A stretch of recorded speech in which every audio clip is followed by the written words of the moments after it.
विकर्म अकर्म बहुत गहरे में हमें पता चला कि हम परमात्मा हैं। हमें परमात्मा होना नहीं है, सिर्फ खोजना है, सिर्फ उघाड़ना है। जो दबा हुआ है अर्थात जो विस्मृत हो गया है, जो कुछ ढका है वही उघड़ जाए, बस इतना करना है। तो उत्तर होगा कि हमारी ही विस्मृति से ढका हुआ है। हम अपने मन के बिल्कुल अग्रिम भाग में जीवन व्यतीत कर रहे हैं। श्री कृष्ण कहते हैं कि इतना करो बस कि तुम परमात्मा हो, सिर्फ इसे स्मरण कर लो। उपनिषद भी बार बार यही कहते हैं कि स्मरण करो, स्मरण करो, और स्मरण भी भूले हुए का ही किया जाता है, नवीन जानकारी का नहीं।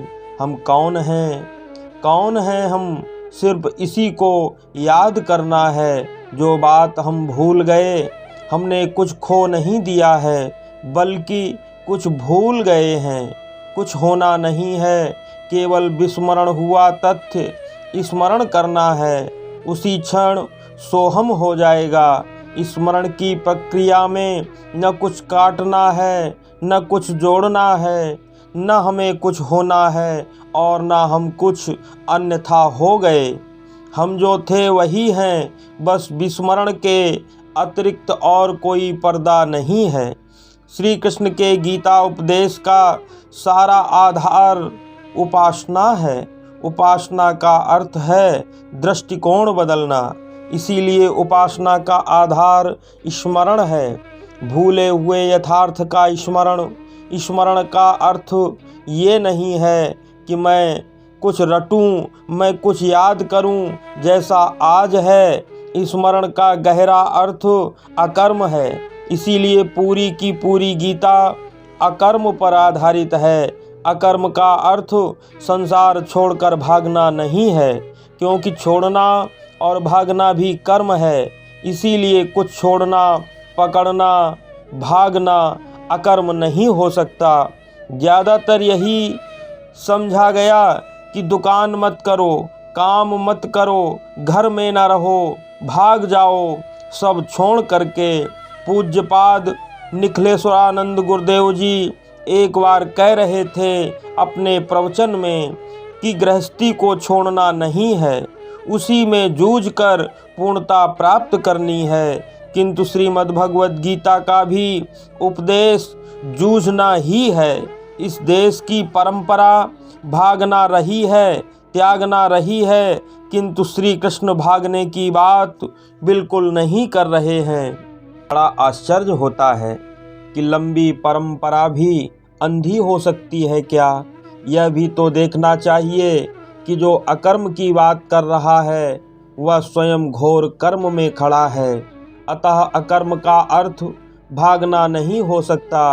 हमारे कुछ तथाकथित लोगों ने समझा, वही हमने रट लिया। बस यहीं से गलती हुई और यही गलती परंपरा बन गई। श्री कृष्ण 3 ही शब्द प्रयोग करते हैं, कर्म, विकर्म, अकर्म।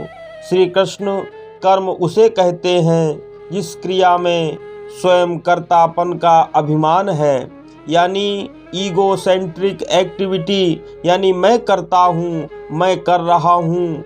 यानी कर्म ऐसी क्रिया जिसमें कर्ता मौजूद हो। जब तक मैं करने वाला हूँ तब तक जो भी क्रिया होगी वह कर्म है। अगर मैं घर छोड़कर सन्यासी हो गया तो मेरा सन्यासी होना भी तो एक कर्म ही है। अगर मैं त्याग कर रहा हूँ तो त्यागना भी तो एक कर्म ही है। अकर्म का मतलब ठीक उल्टा है।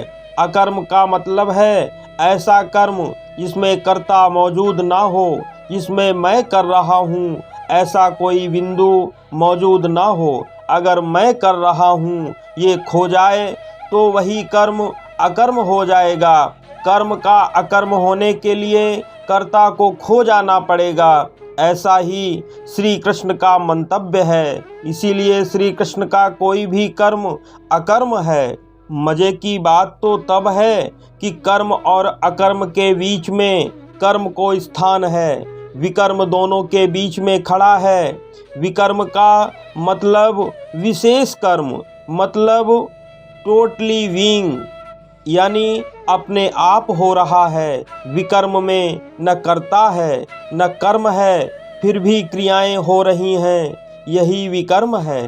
कोई जीव, जड़ चेतन कोई भी अस्तित्व अपनी अपनी प्रकृति के अनुसार श्वसनशील है। यदि ऐसा नहीं है तो अस्तित्व ही कैसे हो सकता है। श्वसनशीलता ही सूक्ष्म और विराट से संबंध बनाए रखने का एक सेतु है। आदमी को देखें तो आदमी श्वास ले लेता है, इसमें न कर्ता है न कर्म है। खून तो गति कर ही रहा है, भोजन भी पचेगा ही, ये विकर्म है। साधारण आदमी कर्म में है, सन्यासी अकर्म में है, परमात्मा विकर्म में है। वहाँ सारे के सारे काम ऐसे ही हो रहे हैं जैसे रक्त संचार और श्वसन क्रिया विकर्म में बस हो रहा है। ठीक आदमी के जीवन में भी ऐसा ही है कि सब परमात्मा के द्वारा ही हो रहा है। क्या आप श्वास ले रहे हैं? तो उत्तर होगा वह तो स्वयं आ जा रही है। अकर्म में वही प्रवेश कर सकता है जो विकर्म को ठीक से समझ लेता है। ये समझने के बाद आदमी कहेगा, मैं नाहक क्यों करता बनूं, जब जीवन का सब महत्वपूर्ण कार्य स्वतः हो ही रहा है, तो मैं क्यों बोझ बनूं। इस बात को ऐसे भी समझा जा सकता है कि एक आदमी घोड़े पर सवार हुआ और अपना पेटी बिस्तर सिर पर रखकर, लोगों ने पूछा, पेटी बिस्तर सिर पर क्यों रखे हो? तो सवार ने उत्तर दिया, घोड़े पर वजन पड़ेगा, यही सोचकर अपने सर पर रख लिया हूँ। यात्रियों ने कहा, तुम पागल हो, वजन अपने सिर पर रखो या आप घोड़े पर रखो, फिर भी वह वजन घोड़े पर ही पड़ेगा। लोग हंसने लगे।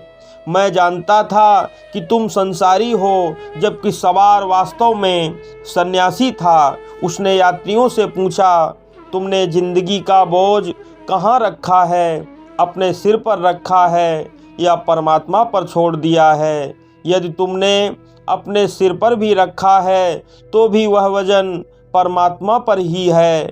घोड़े की तरह जो विकर्म को समझ लेगा वही अकर्म में उतर सकता है। श्री कृष्ण उपासना की जो बात कहते हैं वह गहरे में अकर्म ही है, जो विकर्म समझने के बाद होती है। वो कुछ करना नहीं है, जो हो रहा है उसे होने देना है, क्योंकि कर्तापन का भाव ही हमारे लक्ष्य में बाधा है। बस जो करने वाला है वह कर रहा है, पर भ्रम से लगता है कि मैं कर रहा हूँ। बस यही भ्रम पर्दा है। जब तक यह पर्दा नहीं हटेगा तब तक वास्तविकता की स्मृति नहीं होगी।